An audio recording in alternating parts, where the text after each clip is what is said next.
Inilah kabar hari ini. Terima kasih untuk kerabat Sultra lain yang masih setia. Sultra lain untuk Indonesia. Tahapan pemilihan rektor Universitas 19 November USN Kolaka periode 2022-2026 terus berlanjut. Terbaru 3 bakal calon rektor gugur berdasarkan hasil putusan Senat yang menyatakan tidak memenuhi syarat manajerial, yaitu pernah menduduki jabatan selaku ketua jurusan atau ketua lembaga minimal 2 tahun.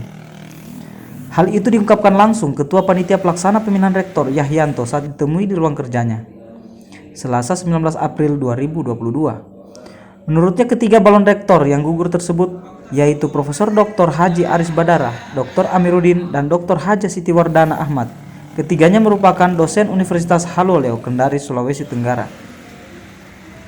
Untuk lebih lanjut, mari kita simak wawancara eksklusif dengan Yahyanto selaku Ketua Panitia Pemilihan Rektor. Jadi ini yang kami juga kepanitiaan sebelum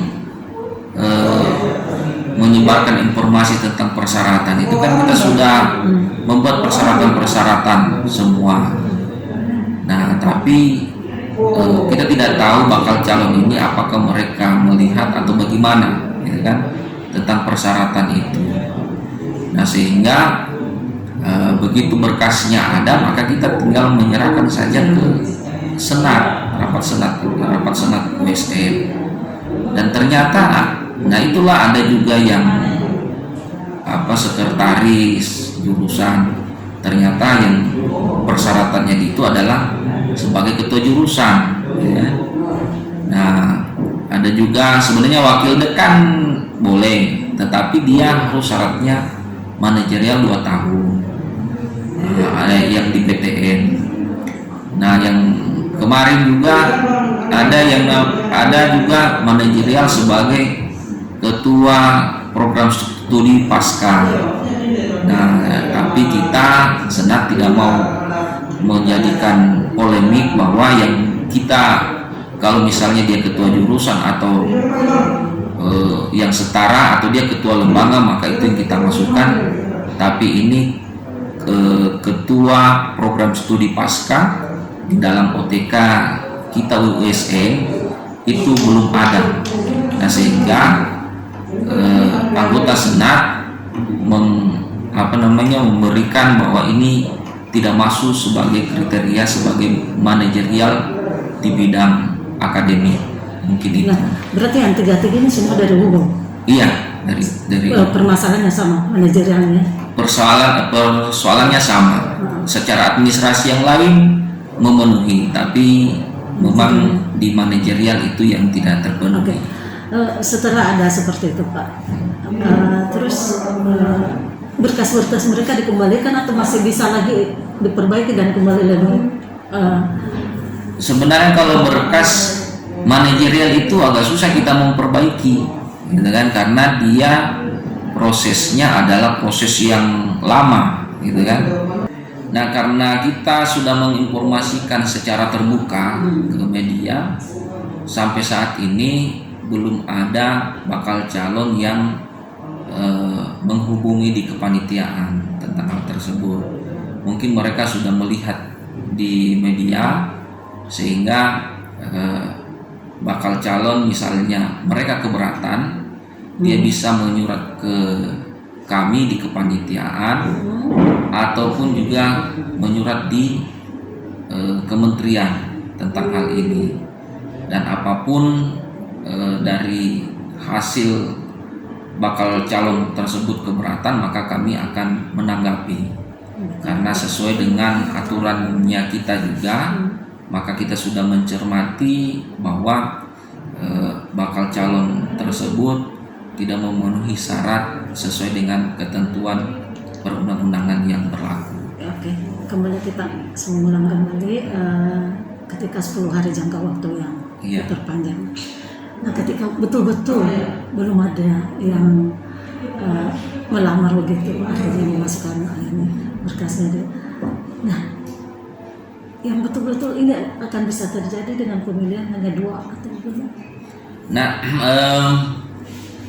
Kalau saya memperhatikan, misalnya kalau dalam 10 hari tidak ada yang mendaftar, ini saya cuma pemikiran pribadi saya, maka kemungkinan akan turun pelaksana tugas, gitu kan.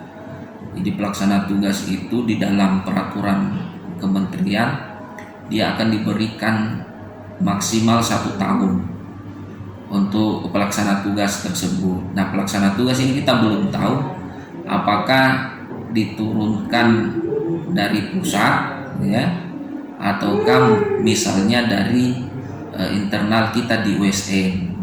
Nah, untuk melihat lagi perkembangan pilrek tersebut. Nah, tetapi dari kami panitiaan, apakah nanti dia terpenuhi 4, itu tetap kita akan laksanakan. Tetapi kalau misalnya tidak sesuai dengan mekanisme yang normal 4 calon tersebut, kami serahkan di kementerian, maka itulah yang terbaik bagi USN. Karena karena USN juga adalah universitas baru, jadi sumber daya manusianya yang memenuhi syarat untuk jadi calon rektor sesuai dengan perundang-undangan itu masih terbatas, seperti itu. Jadi menurut saya, apapun hasilnya nanti pemilihan rektor ini, apakah nanti akan ada terpilih 4 orang atau nanti diperpanjang, maka kami dari kepanitiaan itu sudah mengantisipasi semua, seperti itu.